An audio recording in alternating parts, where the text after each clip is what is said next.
कहानी की शुरुआत साल 2034 में साउथ कोरिया को दिखाते हुए होती है, जहां पूरा का पूरा साउथ कोरिया एक जानलेवा बीमारी की चपेट में आ गया था। इस बीमारी का वायरस कोविड-19 के वायरस से 10 गुना ज्यादा खतरनाक था, जिसकी वजह से हजारों लोग मर रहे थे और शहर में हालात इतने बुरे थे कि मिलिट्री द्वारा पक्षियों तक को गोली मारी जा रही थी ताकि वो दूसरे देश में इस बीमारी को न फैला सके। लोग सड़कों पर खून की उल्टियां कर रहे थे, गाड़ियां एक दूसरे से टकरा रही थी। कुल मिलाकर पूरे शहर में अफरा तफरी मची हुई थी। जब शहर में लोगों की लाशों को दफनाने के लिए जगह नहीं बचती तो वहाँ की गवर्नमेंट उन्हें कचरे के ढेर की तरह स्टेडियम में इकट्ठा करके जलाने का ऑर्डर देती है। ये इस वायरस का पीक समय था, लेकिन आखिर इस सब की शुरुआत कैसे हुई, ये जानने के लिए हमें कुछ हफ्ते पीछे जाना पड़ेगा, जहाँ हमें दिखाया जाता है कि कुछ हफ्ते पहले हांगकांग में एक शिपिंग कंटेनर के जरिए कुछ इलीगल इमिग्रेंट्स को साउथ कोरिया के बुंडांग शहर में भेजने की तैयारी चल रही है। वहाँ का इंचार्ज जब इस कंटेनर की इंस्पेक्शन के लिए आता है तो वो देखता है कि कंटेनर में एक आदमी जोर जोर से खांस रहा है। इसके बावजूद भी वो इंचार्ज ये कहता हुआ कि सब ठीक है, उस कंटेनर को साउथ कोरिया के लिए रवाना कर देता है। दूसरी तरफ बुंडांग शहर के किसी दूसरी जगह पर किम नाम की एक लेडी अपनी कार से कहीं पर जा रही होती है कि अचानक उसकी कार का एक्सीडेंट होने की वजह से वो अपनी कार समेत एक गड्ढे में गिर जाती है, जहाँ कंस्ट्रक्शन का काम चल रहा था। उसे बचाने के लिए जल्दी ही बचाव दल वहाँ पहुँच जाता है, पर वो कार इस तरह गड्ढे में अटकी हुई थी कि एक बार में एक ही आदमी उस गड्ढे में उतर सकता था। यहाँ पर केंगजी नाम का एक लड़का गड्ढे में धीरे धीरे करके नीचे उतरता है। वहीं सिचुएशन इतनी बुरी थी कि अगर थोड़ा सा भी ज्यादा मूवमेंट होता तो कार के साथ किम भी गड्ढे के अंदर गिर सकती थी, पर अपने एक्सपीरियंस और समझदारी से केंगजी किम तक पहुंचकर उसे सही सलामत बाहर निकाल लाता है। इस कामयाबी के बाद वो किम से बात करने के लिए उसकी तरफ बढ़ता है, पर वो उसे इग्नोर करके एम्बुलेंस में बैठकर वहाँ से चली जाती है। रात में किम फोन करके केंगजी को मिलने के लिए उस एक्सीडेंट वाली जगह पर ही बुलाती है। ये सुनकर केंगजी बहुत खुश हो जाता है, ये सोचकर कि किम ने उसका शुक्रिया अदा करने के लिए बुलाया है। पर वहाँ पहुँचने पर उसे पता चलता है कि किम ने उसे गड्ढे में गिरे अपने बैग को निकालने के लिए बुलाया था। ये सुनकर वो बहुत दुखी हो जाता है। वो किम को ये कहकर ऐसा करने से मना कर देता है कि ये उसके प्रोटोकॉल्स के खिलाफ है, लेकिन जैसे ही किम वहाँ से जाती है तो वो अपने एक साथी की मदद से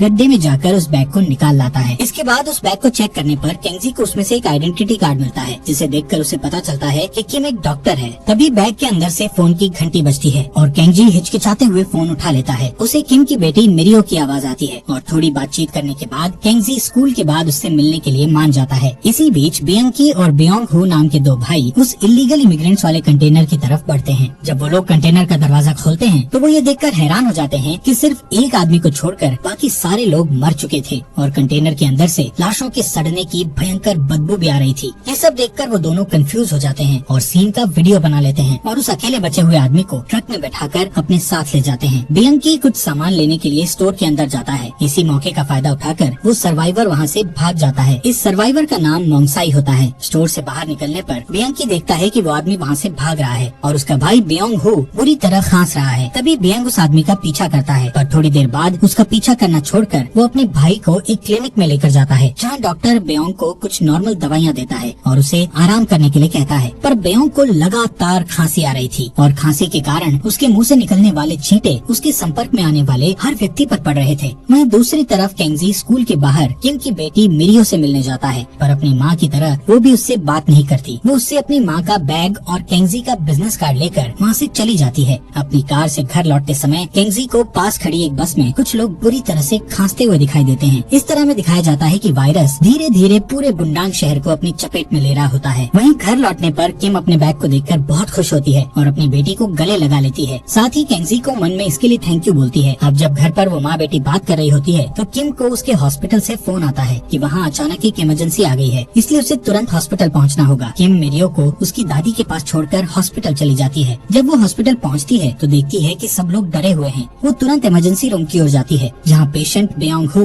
बहुत क्रिटिकल कंडीशन में था। उसे बहुत ज्यादा खून की खांसी आ रही थी और उसके पूरे शरीर पर लाल धब्बे पड़ गए थे। किम अपने सीनियर डॉक्टर से कहती है कि ये एवियन फ्लू है, पर वो उसकी बात से सहमत नहीं होते। जल्द ही डॉक्टर्स बियोंग हो के फोन में वो कंटेनर वाला वीडियो देखते हैं जिसमें कि डेड बॉडीज भरी हुई थी। यहाँ पर वो लोग समझ जाते हैं कि ये वायरस वहीं से फैला है। वो जल्दी से बियोंग के भाई बियंग से इसके बारे में पूछने लगते हैं, लेकिन बियंग उन्हें कुछ नहीं बताता। वो बिल्कुल खामोश रहता है। तभी अचानक एक इमरजेंसी अलार्म बजने लगता है। बियंग ये देखकर बहुत परेशान हो जाता है और डॉक्टर्स की चेतावनी के बावजूद वो सबसे लड़ते भिड़ते इमरजेंसी रूम के अंदर पहुंच जाता है, जहां उसका भाई मर चुका था। उसे मरा हुआ देखकर वो खुद पर कंट्रोल नहीं रख पाता और अपने भाई की डेड बॉडी को गले लगाकर रोने लगता है, जिससे उसके भाई बियंग का खून उसके हाथों पर लग जाता है। बियंग गुस्से में आकर अपने उन हाथों से कई डॉक्टर्स को छूता है, पर थोड़े टाइम बाद उसे पकड़ लिया जाता है। नेक्स्ट सीन में हम देखते हैं कि किम की बेटी मिरियो बोर होकर अकेले घर शहर के बाहर टहलने निकलती है। वो एक गाड़ी से टकराने ही वाली होती है कि उसी समय कंटेनर वाला सर्वाइवर मोंगसाई उसे बचा लेता है। मिरियो देखती है कि वो आदमी बहुत भूखा है, इसलिए वो उसे कुछ खाने को देती है। बातें करते हुए मोंगसाई उसे कहता है कि मैं बीमार हूँ, इसलिए तुम मुझसे दूर रहो, पर मिरियो उसे लगातार बातें करती रहती है। कुछ ही पल में मोंगसाई को जबरदस्त खांसी होती है और वो मिरियो से किसी को उसकी मदद के लिए लाने को कहता है। मिरियो केंगजी को मदद के लिए बुलाती है, पर उनके वहाँ पहुँचने से पहले ही मोंगसाई वहाँ से जा चुका था। वहीं हम देखते हैं कि अब तक शहर में हजारों लोग इस वायरस की चपेट में आ चुके थे, जिससे हॉस्पिटल्स पेशेंट से भर चुके थे। वहीं Kim Korea centers for disease control and prevention की एक टीम के साथ कंटेनर वाली जगह पर पहुंचती है। वो उन सारी डेड बॉडीज को जला देते हैं, लेकिन वहाँ उन लाशों को खाने वाले चूहों का एक झुंड जलने से बच जाता है और वो सारे चूहे शहर की तरफ चले जाते हैं। इसी बीच देश के टॉप डॉक्टर्स की टीम एक इमरजेंसी मीटिंग करती है। एक बड़ी बहस करने के बाद वो सब इस नतीजे पर पहुँचते हैं कि ये जानलेवा वायरस H5N1 स्ट्रेन का नया रूप है और जो भी इस वायरस के संपर्क में आता है वो 36 घंटे के बीच में ही मर जाता है। सभी डॉक्टर्स गवर्नमेंट को कहते हैं कि शहर को जल्दी से जल्दी क्वारंटीन करना होगा, नहीं तो ये वायरस पूरे देश और यहाँ तक कि पूरी दुनिया में फैल जाएगा। दूसरी तरफ केंगजी मिरियो को एक सुपरमार्केट लेकर जाता है, जहाँ वो लोग एक साथ लंच करते हैं और एक दूसरे के साथ अपने सीक्रेट शेयर करते हुए एक दूसरे के अच्छे बेस्ट फ्रेंड बन जाते हैं। थोड़ी देर बाद जैसे ही वो लोग सुपरमार्केट से निकलने वाले होते हैं, तभी चारों तरफ भगदड़ मच जाती है। बहुत सारे लोग खून की खांसी करके बेहोश होकर नीचे गिरने लगते हैं, तो वहीं कुछ लोग तुरंत मर रहे होते हैं। उसी समय केंगजी एक औरत को एस्केलेटर से गिरते हुए देखकर उसे बचा लेता है, पर इस बीच मिरियो उसकी नजरों से दूर हो जाती है। वहीं ये वायरस इतनी तेजी से फैल रहा था कि हॉस्पिटल्स और कम्युनिकेशन सिस्टम पर बोझ पड़ गया था। इसी के चलते डॉक्टर्स और पॉलिटिशियंस शहर में क्वारंटीन लागू कर देते हैं, जिससे अपनी जान को खतरा देखकर पॉलिटिशियंस और डॉक्टर सोल सिटी जाकर रिसर्च करने का फैसला करते हैं। जैसे ही सारे रिसर्चर्स सोल सिटी जाने लगते हैं,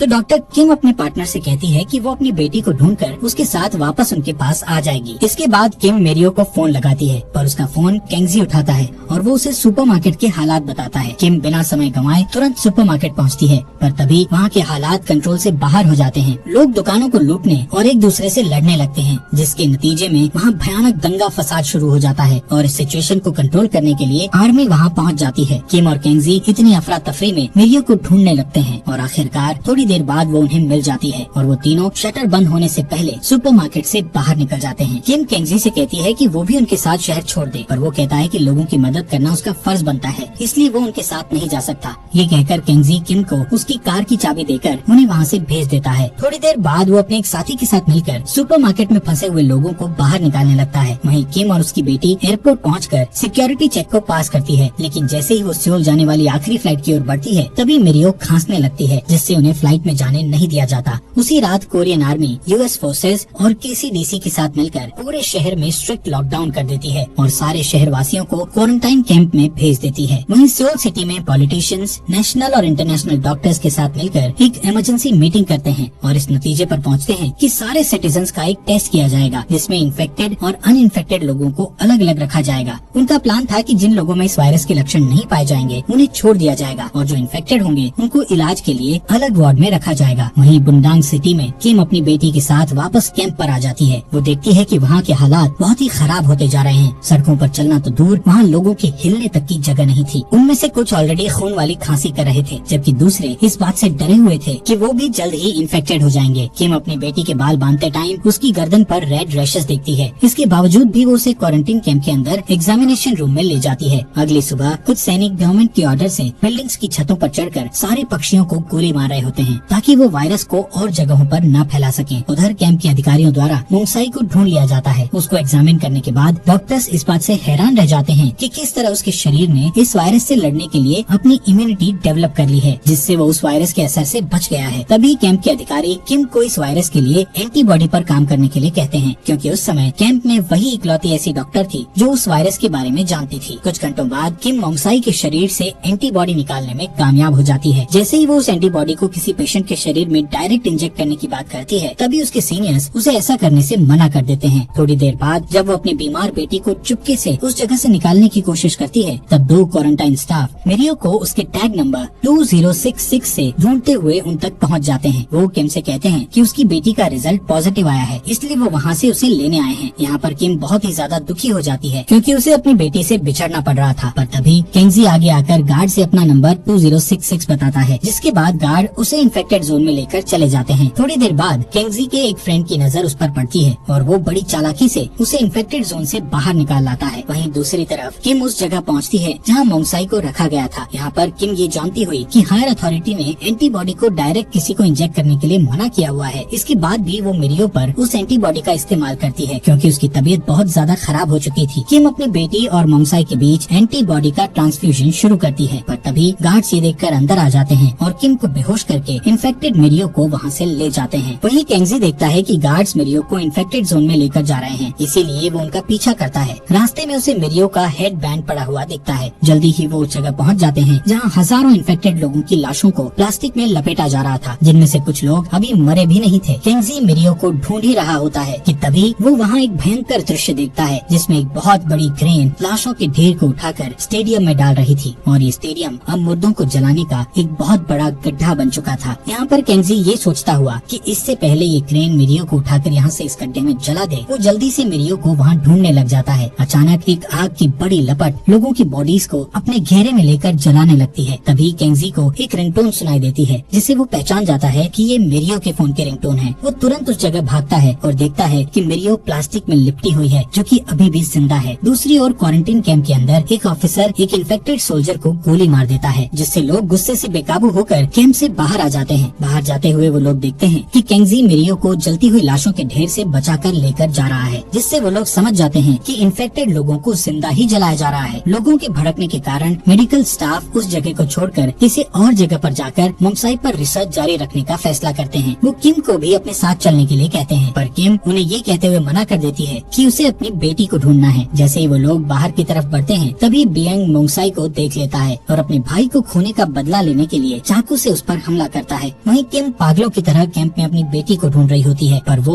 उसे नहीं मिल रही थी, जिस कारण वो दुखी होकर मेडिकल स्टाफ के साथ चली जाती है। उधर सोल सिटी में प्रेसिडेंट देखता है कि बुंडांग शहर पेंडेमोनियम के हाई लेवल पर पहुंच चुका है। प्रेसिडेंट को उसका एक मेंबर जिसका नाम स्नाइडर होता है वो कहता है कि इन्फेक्टेड लोगों को बाहर निकाल दिया जाए जिससे कि वो बॉर्डर क्रॉस ना कर सकें, लेकिन इसके बावजूद प्रेसिडेंट एंटीबॉडी बनने तक आर्मी को वहाँ पर रुकने के लिए कहता है। स्नाइडर और वाइस प्रेसिडेंट उसके इस फैसले से खुश नहीं थे। अब क्योंकि बियांग ने मोंगसाई के पेट में चाकू मारा था, इसलिए मोंगसाई का बहुत सारा खून बह चुका था, जिसकी वजह से उसकी एम्बुलेंस में ही मौत हो जाती है। इसके साथ ही उन लोगों की एंटीबॉडी बनाने की उम्मीद भी खत्म हो जाती है। वहीं पर वाइस प्रेसिडेंट को इसके बारे में पता चलता है तो वो आर्मी को खुफिया आदेश देता है कि वो सिविलियंस को सोल बॉर्डर में घुसने से रोकें, जहां बहुत सारे सिविलियंस शूट आउट में मारे जाते हैं। वहीं केंगजी मिरियो के साथ उस जगह से बच निकलने में कामयाब हो जाता है। मिरियो अब पहले से बेहतर महसूस करने लगी थी, यहाँ तक कि वो अब बोलने भी लगी थी, जिससे पता चलता है कि एंटीबॉडीज ने उस पर अच्छा असर किया था। दूसरी तरफ किम अपनी बेटी से मिलने के लिए भाग कर जाती है, पर सोल्जर उसे रोक लेते हैं। वो बार बार कहती है कि उसकी बेटी के पास इस वायरस का इलाज है, इसलिए उनमें से एक सोल्जर उसे अपने बेस पर लेकर जाता है जहाँ वो उसकी प्रेसिडेंट से बात करवाता है। उधर सड़क पर एक आदमी केंगजी को ये कहते हुए सुन लेता है कि मिरियो की बॉडी से एंटीबॉडी बनाया जा सकता है, इसलिए वो उनके पीछे जाता है। जब मिरियो अकेली होती है तो वो उसे एक आइसोलेटेड रूम में लेकर उसका ब्लड निकालने की कोशिश करता है, लेकिन खुशकिस्मती से केंगजी सही समय पर अपने एक साथी के साथ वहाँ पहुँच जाता है और तीनों में जबरदस्त लड़ाई होने लगती है। आखिर में केंगजी उस आदमी को मार डालता है, लेकिन उसका बेस्ट फ्रेंड इस लड़ाई में गंभीर रूप से घायल हो जाता है। उधर किम प्रेसिडेंट से बात करते हुए उन्हें बताती है कि मेरी बेटी पूरी तरह से इस वायरस से लड़ चुकी है और उसके खून से इस वायरस का एंटीडोट भी बनाया जा सकता है। ये सुनकर प्रेसिडेंट अपने सोल्जर को फायरिंग रोकने का ऑर्डर देता है, लेकिन स्नाइडर उनकी बातों से सहमत नहीं होता और वो सोल्जर से शूटिंग जारी रखने के लिए कहता है। कुछ टाइम बाद किम बॉर्डर पर पहुंचती है और देखती है कि मिरियो इन्फेक्टेड लोगों के साथ है। वो उसकी तरफ दौड़ती है, लेकिन जब वो अपनी बेटी को लेने के लिए कंटेनमेंट लाइन की तरफ बढ़ती है तभी उसे गोली लग जाती है, क्योंकि स्नाइडर ने शूटिंग न रोकने का ऑर्डर दिया हुआ था।